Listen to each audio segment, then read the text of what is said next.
to a brand new video of the targeted removal program that we experience. So I was wondering when are lawmakers going to say something about the New York governor in terms of what she did, in terms of sending the National Guards and state police to patrol the New York City subway. You know, see, when white people don't feel safe, they send out the National Guard. The black people, we've been living in neighborhoods which is not safe. You don't see them send out the National Guards. You don't see them acting in any sort of way to protect black citizens. So do white people, right? And like I said, even though crime is not as high, right? I mean, yes, it is a little higher than last year, but the year before is actually lower than the year before. So why did she do that? Why did the governor do that? And again, her press conference, she's talking about, she's like, my feelings. So your feelings trumped facts. Your feeling trump, I can understand. I was about to say Trump, the NYPD decision making, but I can understand that, right? So I'm not even going to, but still, you don't do that. As a governor, you don't, for what?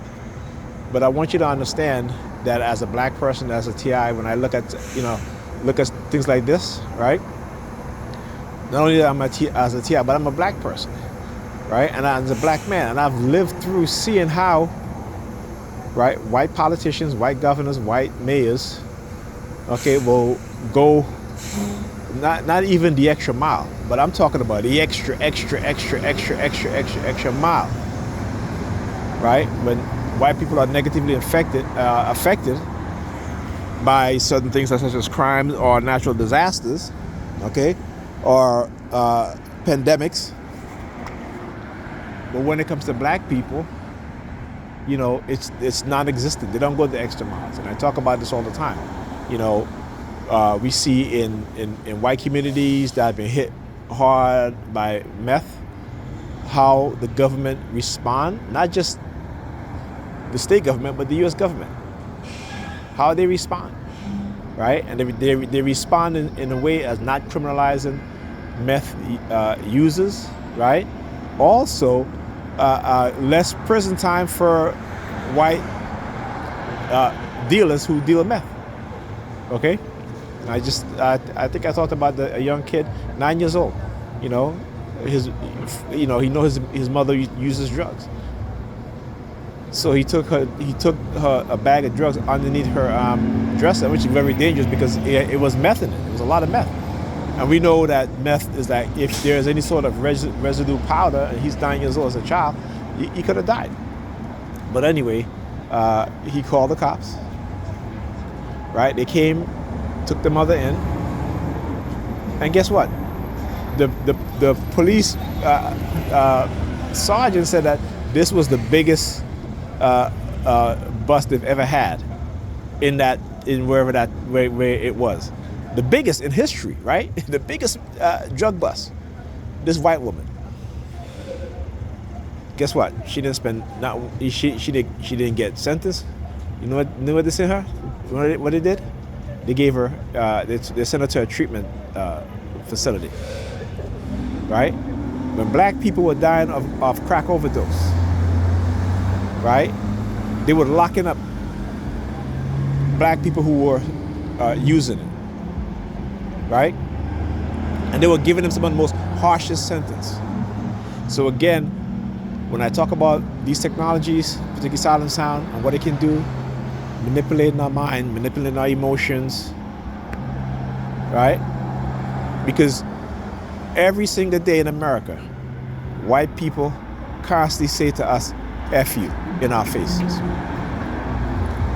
right? And we have become such a defeated people. And I know what that does to the mind. So like I said, I understand. But we have to get help from somewhere, somehow. We as a people, because of how we're being treated in this country, what has happened to us in this country, right, is a crime against humanity. It's an atrocity. And so it always pains me and saddens me when I see black people, my own people, engaging in this sort of behavior, particularly against me. Right? When our children, our sons and daughters, when we go to the doctor, they're lying to us. When we go, I mean, come on now. When the resources are continuing to be funneled out of our schools, or the schools and where most of our children go to, and get funneled into schools where the majority white children go to. Right? But we don't think about that. Why? Because we are so conditioned, and we just don't know how. And I'm trying to tell you guys how they are doing it. Psychological manipulation, psychological warfare, covert warfare, right? Technological advance, weapons using microwave radio frequency to condition us and to manipulate us. Okay? You hear the noise? Sirens? Yeah, fuck you. Like I said, I'm going to expose everything that they do. Look. See? Because I'm going to turn to record, so what does he do? He stops. Right? He stops, and then as I turn to record, what does he do? He puts his finger over his mouth, like, be quiet. Like, fuck you, man. And then look at these two. No, what? They're both wearing black. Black coats, black bags, look. Black shoes. Right? Like I said, you think they're gonna stop? No, they're not gonna stop. Right? See, today I was remembering some things. I was remembering when, and here I'm gonna say this as a black person. It's very dangerous for us as black men and black women when we work for companies owned by white people or Jewish white people, right? Particularly when they see your abilities, when they see you as extraordinary, that you are talented. If they cannot exploit your talent, right? They will do, and particularly if you have a business minded, if you are of the business minded, they don't want you competing against them. They're going to do whatever they can to make sure that you don't do these things. These are things that we don't think about, right? The sabotage of businesses in our community. We think, most of our business fail because we're not dedicated. We are dedicated. What we don't understand is the covert warfare that goes on against us, right? To destroy our business opportunities, to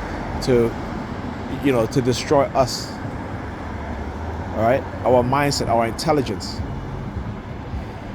Okay?